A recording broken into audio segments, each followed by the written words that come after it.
हाय, good morning, सत श्री अकाल, आदाब, नमस्कार, वणकम, जय हिंद। कैसे हो दोस्तों? कोविड ने रफ्तार पकड़ ली है और आज मैं 3 सवाल आपके सामने पेश करने जा रहा हूँ। अगर आपको कि बेसिकली कि आखिर करना क्या है। कोविड तो चलो ठीक है जी, इसका पीक भी जल्दी आ जाएगा, हफ्ते भर में, मुझे ऐसा लगता है। लेकिन सबसे बड़ा सवाल ये है कि आज की जो न्यूज़ है कि 4,000 से ऊपर केसेस आ चुके हैं, ये जो बताए जा रहे हैं, ये भी सरकारी आंकड़े, ये फर्जी आंकड़े ज्यादा लग रहे हैं मुझे इसमें से, क्योंकि केसेस तो बहुत ज्यादा है। मैं पहले ही बोल चुका हूँ, इस समय 50,000 से 1 लाख के बीच में पेशेंट कम से कम होगा इंडिया में। ये भी कम बता रहा हूँ शायद। कारण वो है, सरकार भी क्या करे, लोग टेस्ट ही नहीं करा रहे हैं। लोग टेस्ट नहीं करा रहे हैं और कई सरकारी हॉस्पिटलों में ऐसी टर्म्स कंडीशन रख दी हैं कि भाई जो टेस्ट पॉजिटिव आएगा उसको जीन सिक्वेंसिंग के लिए भी भेजना पड़ेगा। उसके 100 लफड़े हैं, तो टेस्ट डॉक्टर भी क्यों कराएंगे टेस्ट? तो एक तो ये पहली चीज मैं पहले ही बता चुका हूं कि टेस्ट कराना है नहीं कराना है। दूसरा ये कि 4,000 से ऊपर केसेस अगर आए हैं तो उसमें 40 के आसपास डेथ हो चुकी है। कल भी 5 डेथ हुई है। तो परसेंटेज अगर लगाएं तो 1% का मोर्टेलिटी रेट आ रहा है, और इतना ही करीब 1-1.5% का पहले भी था, फर्स्ट वेव में भी ऐसा ही था। तो फर्क क्या है इस वेव में और जो फर्स्ट वेव आई थी, जिसको पता नहीं अल्फा बोला गया था, क्या हुआ था जब 2020 में शुरुआत हुई थी, है ना। 21 की बात नहीं कर रहा हूँ, 21 तो डेल्टा था, वो तो सबसे खराब था और सब कुछ था। तो एक तो ये कि इसमें फिर फर्क क्या रहा, 40 डेथ यहाँ भी हो गई, 4,000 केसेस दिखाए जा रहे हैं। वो तो अलग चीज है कि 4,000 केसेस नहीं है, तो परसेंटेज तो वही है डेथ की। अब ये बोला जा रहा है कि कोमॉर्बिड हैं, ये बीमारियां, वो तो पहले भी थी बीमारियां, पहले भी बीमारियों के साथ होता। अब अगर आप देखेंगे तो अब हर जगह जो खबर आ रही ना, हर पेशेंट की डिटेल बताई जा रही है। इसको शुगर थी, इसको बीपी था, इसको हार्ट की प्रॉब्लम में ये प्रॉब्लम थी, फलाना था। पहले ऐसा कुछ नहीं आता था, पहले ये बताते थे बस डेथ हो गई। अब ये अलग से बताया जा रहा है कोमॉर्बिड कंडीशन थी। तो क्या ये चलिए मान लेते हैं, कोई बात नहीं, है ना, बड्डे लोग बड्डी गल्ला। दूसरा ये कि अब ये भी बताया जा रहा है जी वैक्सीन लगवाओ अगर बचना है तो। पहली चीज तो वैक्सीन कहीं है ही नहीं। दूसरी चीज, वैक्सीन लगवानी चाहिए क्या इस समय? बूस्टर बूस्टर, एक ये सवाल है।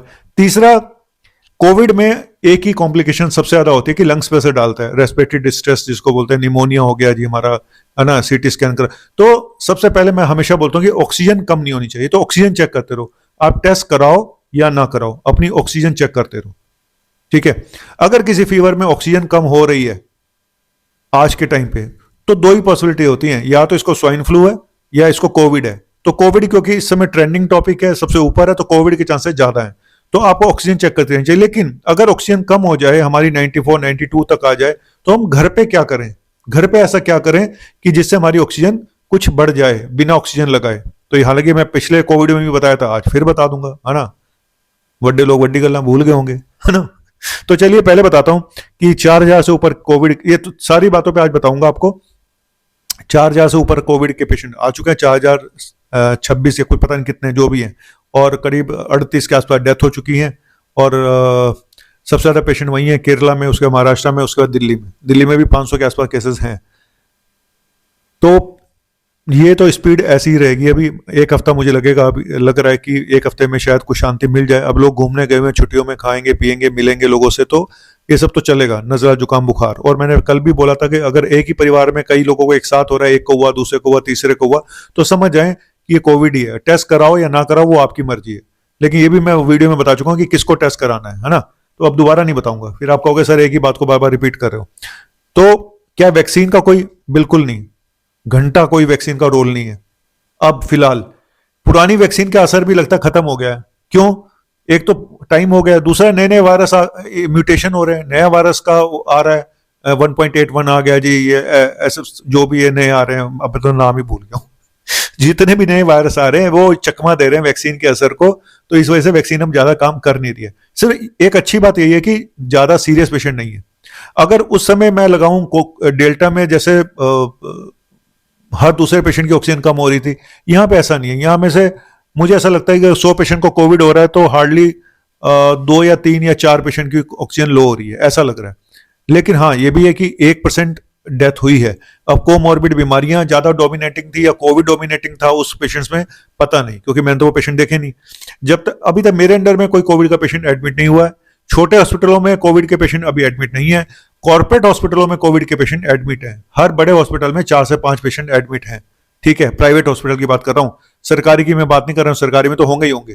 ठीक है, तो अब कुल मिला के स्थिति अभी कंट्रोल में है, लेकिन मैंने जैसे बोला, कल भी वीडियो में बताया था कि ऑक्सीजन लो होनी शुरू हो चुकी है। मैंने खुद देखा है उन पेशेंट्स को जिनको कोमॉर्बिड कंडीशन नहीं थी। कल भी मैंने दिखाया था कि एक 21 साल की लड़की को ऑक्सीजन लो हुई है, लखनऊ से मेरे पास फोन आया कि ऑक्सीजन लो हो गई है। तो ये कुछ केसेस हैं, और अभी ऐसा कोई मैं बहुत बड़े लार्ज स्केल पे मैं नहीं देख पा रहा हूं ऐसा कि ऑक्सीजन सबकी लो हो रही हो। तो एक अच्छी बात है कि ऐसे छुटपुट केसेस हैं, लेकिन फिर वही बात कि जिस भी घर में जिसके साथ होगा उसके लिए तो बहुत बड़ी प्रॉब्लम है। वो तो बेचारा मारा मारा घूमेगा, डर के मारे घूमेगा, क्योंकि कोविड का सब जानते हैं कोविड ने क्या हाल किया था। तो इसीलिए प्रिकॉशन रखें, और फिर भी एडमिट होना ही अपने आप में ना 5-7 दिन खा जाता है। तो आप भी परेशान होते हैं, घर वाले भी परेशान होते हैं, तो प्रिकॉशन रख लोगे तो क्या चला जाएगा। मेरा तो कुछ फायदा है नहीं, मैं तो आपके बचाव की बात कर रहा हूँ कि आप नहीं एडमिट होगे तो अच्छी बात है। एडमिशन होना कोई अच्छी बात नहीं होता हॉस्पिटल में, सच बता रहा हूँ। एक मेंटली इंसान डर जाता है कोविड के नाम से, उसके बाद 100 टंटे अलग कि काम धंधा भी चौपट हो जाता है। अब आता हूं कि अगर ऑक्सीजन, जैसे मैंने बताया था, पल्स ऑक्सीमीटर आपके पास होना चाहिए, अच्छी कंपनी का होना चाहिए, चाइनीज नहीं होना चाहिए, और राइट मिडिल फिंगर में आपको लगाना है पल्स ऑक्सीमीटर। ठीक है, राइट मिडिल फिंगर में। अब पता नहीं इसमें ये लेफ्ट दिखाई दे रही है, राइट दिखाई दे रही है, लेकिन राइट मिडिल फिंगर में आपको पल्स ऑक्सीमीटर लगाना है और थोड़ी देर वेट करना है। और जो उंगली है उसमें नेल पॉलिश वगैरह नहीं लगी होनी चाहिए। ठीक है, और स्टेबल एक जगह पे रख लें, उंगली हिलती रहनी नहीं चाहिए। तो जो बेस्ट पल्स ऑक्सीमीटर मुझे लगता है डॉक्टर ट्रस्ट का है ना, मुझे वो सबसे अच्छा लगता है कि हमारे पास तो वही है और हमने उसकी रीडिंग को देखा हुआ है 100%। मुझे तो बहुत अच्छा लगता है। अगर ऑक्सीजन कम हो रही है, किसी की 92 93 बॉर्डर लाइन आ रही है और रात का वक्त है, आप कहीं डॉक्टर के पास नहीं जा सकते, तो आप क्या करो। मैंने पहले ही बताया था, एक पहली चीज तो पेट के बल लेट जाओ, उल्टे होकर लेट जाओ, उससे भी ऑक्सीजन बढ़ जाती है। थोड़ा सा तो जो कोलैप्स लंग होते हैं वो खुल जाते हैं, तो ऑक्सीजन थोड़ी सी बढ़ती है अगर आप उल्टे होकर लेट जाओगे पेट के बल। ठीक है, पहला काम तो ये करो। दूसरा, डीप ब्रीदिंग एक्सरसाइज बहुत अच्छा एक काम करती है आपके लंग्स को खोलने का, एक्सपेंशन में, और उससे भी ऑक्सीजन कई बार नॉर्मल हो जाती है। मैं लद्दाख गया था और मेरी लद्दाख में ऑक्सीजन लो हो गई थी, तो ऑक्सीजन लेने के बाद भी मुझे कोई खास फर्क पड़ नहीं रहा था। तो फिर मैंने डीप ब्रीदिंग एक्सरसाइज शुरू करी, तो आप यकीन माने मुझे ऑक्सीजन लेने की जरूरत भी नहीं पड़ी थी। ये अभी की बात है, जब मैंने वीडियो भी बनाए थे आज से, सॉरी अब तो 1 साल हो गया, पिछले साल शायद गया था मैं। तो वहाँ जनरली वहाँ पे हाई एटीट्यूड है, तो माउंटेन सिकनेस टाइप की एक होता है वहाँ पे, तो वहाँ पे ऑक्सीजन लो हुई, तो मैंने जितनी बार ऑक्सीजन लगाई तो ऑक्सीजन लगाने से कोई खास फर्क नहीं पड़ रहा था, मतलब फिर कम हो जाती थी। तो मैंने डीप ब्रीदिंग एक्सरसाइज शुरू करी, वो भी करके दिखा देता हूँ आपको कैसे कर रही है डीप ब्रीदिंग एक्सरसाइज।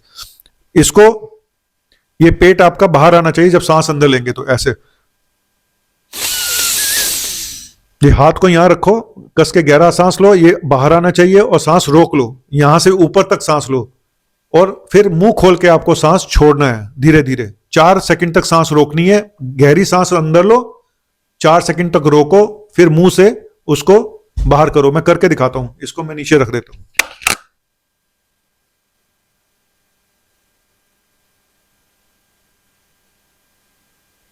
4 सेकंड तक रुकना है, और फिर मुंह से ये करके डीप ब्रीदिंग एक्सरसाइज बोलते हैं इसको, ये जरूर करिएगा। और नहीं तो अगर ये नहीं कर सकते, लंबी लंबी सांसें ही ले लो यार, उतना ही कर लो, डीप ब्रीदिंग है ना, छोड़ो, अलोम विलोम कर लो, जो भी कर सकते हो आप। तो ये हो गए दूसरा। तीसरा, घर में कुछ प्लांट्स वगैरह आप ऐसे रख सकते हो जिसमें ऑक्सीजन आपकी बढ़ जाती है। वो प्लांट्स के बारे में मैं पहले वीडियो बना चुका हूँ कि घर में ऑक्सीजन को नेचुरली हम कैसे बढ़ाएं, वो एक अलग इशू है, अलग टॉपिक है। और तो बस इतना सही है कि घबराओ मत। और लेकिन अगर ऑक्सीजन 90% से नीचे जाने लगे तो थोड़ी होती है, और 85 से नीचे जा रही है तो फिर तो एडमिट होना ही होना है। 85 या 85 से नीचे जाती है तो एडमिट होना ही होना है। 85 to 90% हम मैनेज कर सकते हैं घर पे ऑक्सीजन कंसंट्रेटर लगा के, दवाई दे के, लेकिन साथ में ब्लड थिनर भी देने पड़ते हैं। डॉक्टर के कांटेक्ट में रहना बहुत जरूरी है। अपना ट्रीटमेंट अपने आप ना करें कि डॉक्टर साहब ने तो बोल दिया था स्टेरॉइड खा लो।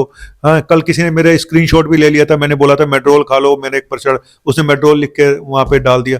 ऐसे मत करो, अपना सेल्फ ट्रीटमेंट मत करो, किसको स्टेरॉइड देने हैं किसको नहीं देने हैं, किसी को शुगर है किसी को हार्ट प्रॉब्लम है, तो कई बार घातक भी साबित होते हैं स्टेरॉइड देने। हर एक बंदे को बिना डॉक्टर की मर्जी से स्टेरॉइड वगैरह नहीं खाने चाहिए।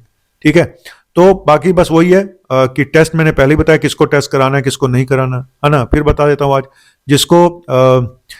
जिसका फीवर 103 104 आ रहा है, 3-4 दिन हो गए हैं, और ऑक्सीजन अगर 94 को टच कर रही है और कोमॉर्बिड बीमारियां हैं, उम्र 70 साल से ऊपर है ना, तो एक तो जिनको हाई रिस्क फैक्टर है, इम्यूनिटी जिनकी लो है ना, तो उनको तो टेस्ट कराना बहुत जरूरी है।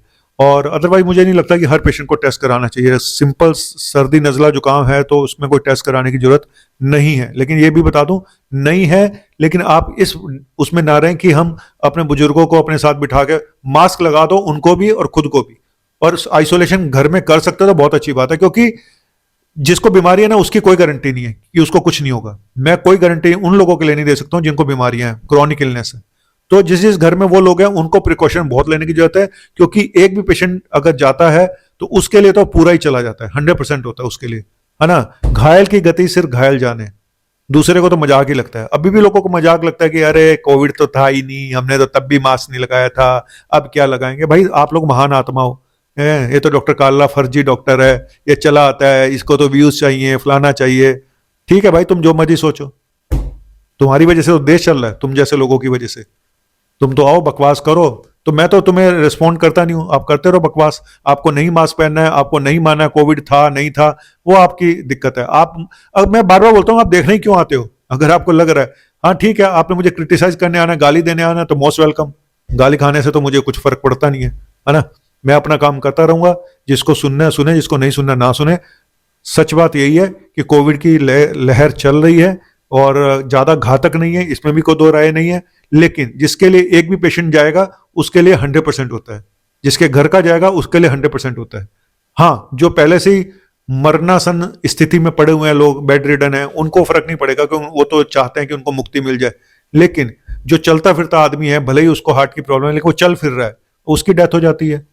एक पेशेंट की सांस की प्रॉब्लम है, चल फिर रहा है, कोई दिक्कत नहीं है, उसकी डेथ हो जाती है। तो उनसे पूछे जो जिनके घर वालों का बंदा गया। आज की डेट में सांस की प्रॉब्लम किसको नहीं है? हर तीसरे इंसान को तो है, जो दिल्ली में रह रहा है इतना कोविड पॉल्यूशन में। मोटापा किसको नहीं है? हर तीसरा आदमी तो मोटा है, चौथा। शुगर किसको नहीं है? हर तीसरे चौथे आदमी को है। तो अब इस हिसाब से तो सारे बीमार हैं। चलो छोड़ो यार, फिर क्या, फिर आप कहोगे बंदा पर्वत तो गाया नहीं सर आपने। क्या गाऊं यार, लोग इतनी गालियां देते हैं, मैं तो गालियां सुन सुन के ही पक जाता हूं। बंदा परवर थाम लो जी घर, बन के प्यार फिर आया हूं, खिदमत में आपकी हजूर, फिर बुरी खबर लाया हूं। आप कहते हो अच्छी खबर सर, आप तो बुरी खबरें देते हो जब आते हो। तो ये बुरी खबर क्या है बताओ? आज के टॉपिक में कोई बुरी खबर थी? बिल्कुल भी नहीं थी। सब मैंने आज आपको एजुकेट किया है। और ये आगे भी ऑक्सीजन की कमी हो सकती है, किसी भी पेशेंट को हो सकती है, कोई जरूरी नहीं कोविड में ही हो, स्वाइन फ्लू में भी हो सकती है, किसी भी बीमारी में हो सकती है। तो ये सब चीजें घर में होनी चाहिए। पल्स ऑक्सीमीटर आपके घर में होना चाहिए, आपके अंदर बीपी इंस्ट्रूमेंट होना चाहिए, आपके घर में थर्मामीटर होना चाहिए, शुगर वालों को ग्लूकोमीटर होना चाहिए। तो छोटी मोटी चीजें सबको रखनी चाहिए। लेकिन आप क्या रखोगे?